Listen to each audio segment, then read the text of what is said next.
I've got my space buns happening today, just for those of you who don't recognize me any other way. So today I want to share a story. So my first day of college, I was very, very nervous, and I didn't know anybody, and I hadn't studied in such a long time. I had moved into dorms, and I didn't know anyone, and this was so foreign to me. Everything was completely foreign. And I went to have dinner at the cafeteria. And I can really vividly remember getting all my food and then going through the barricade, and I had my tray, and I looked up and I saw a sea of people sitting together at tables, and I had no one to sit with. I just felt like, what am I doing here? Like, what is this place? I felt so tiny. I felt so small. And it was like something that I'd seen in movies, but I'd never actually experienced myself. But it's a real moment of weakness when you feel like, what am I doing? I've got no friends. I don't know where I am. And I don't know if you've been through a similar situation, but maybe you've felt weakness in other manners, like maybe health issues or relationships or conflicts. Like, all of these kind of situations make us feel very weak and very small and helpless, especially when the things are out of our control. And although maybe you haven't already experienced something like that, because we know life is difficult and there's always going to be struggles in life, you're bound to come up with something that makes you feel like you don't have the ability to move on. That, like, a weakness of mental weakness or spiritual weakness or emotional weakness, and sometimes even physical weakness. And if that's you, then you're in good company, because the Apostle Paul in the Bible was not unfamiliar to weakness.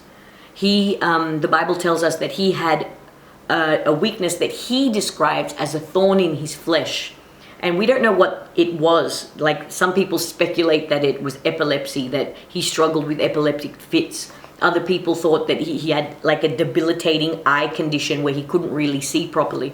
And others, they think that, like, because he got beaten up so much that his hands were crippled and he couldn't write, and it really prevented him from being able to fulfill the calling of, Jesus's calling on his life. And it was a real struggle for him. So much so that in 2 Corinthians, Paul tells us about these 3 different seasons in his life where this weakness got so unbearable that he prayed to God, Lord, earnestly take this away from me. Take this weakness away from me. Take this situation. Change the situation for me. Give me some relief from this weakness.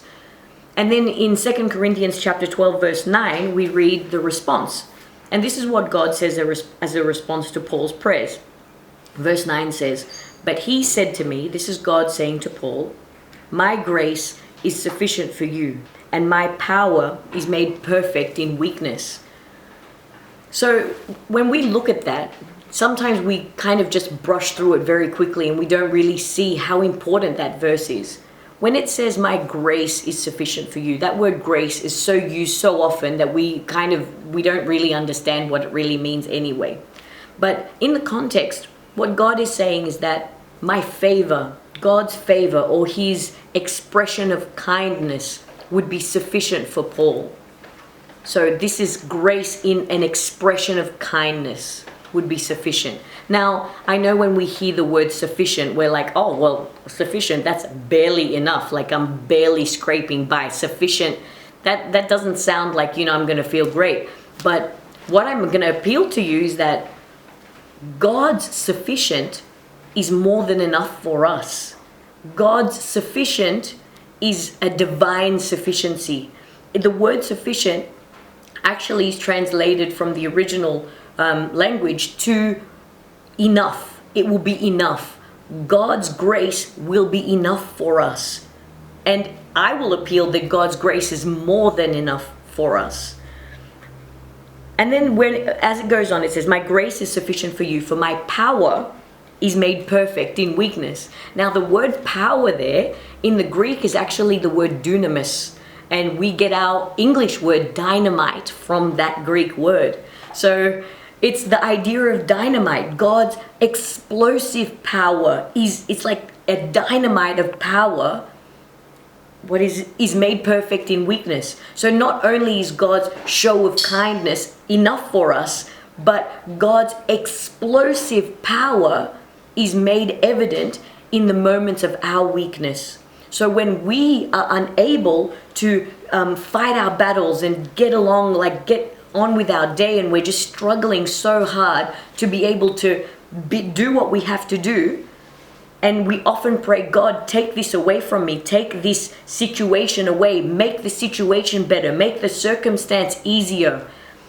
God says, I could do that, but it's better for you if I show my power in your circumstance.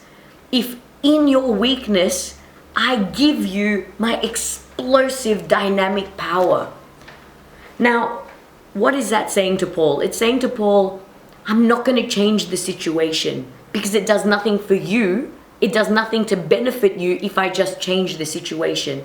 Instead, what I'm going to do is I'm going to give you, Paul, my explosive power in your situation so that you can live within the storm, but be victorious, be at peace.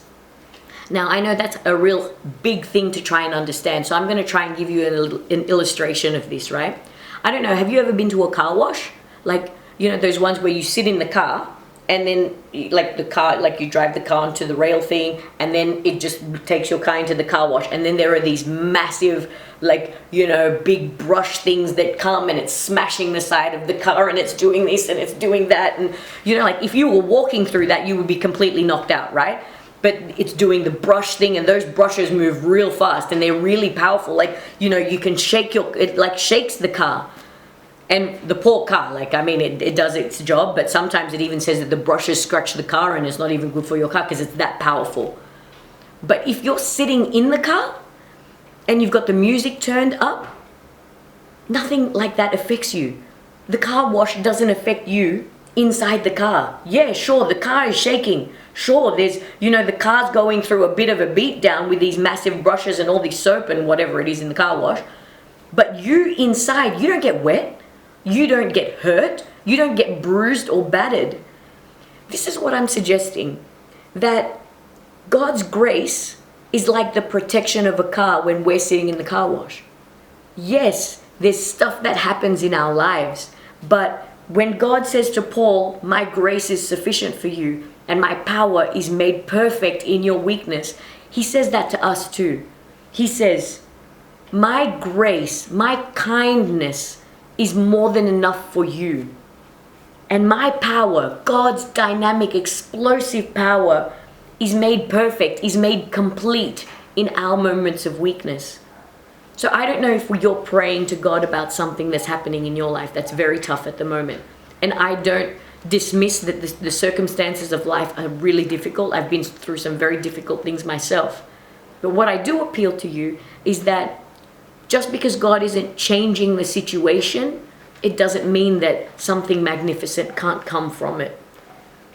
God's power is made perfect in our moments of weakness, where we let Him in and we use His power to be able to go through these circumstances and be better for it on the other side. Not only are we protected, like we're walking through a bubble when this massive car wash is happening around us, but we come out of it on the other side more mature, more complete, and strengthened.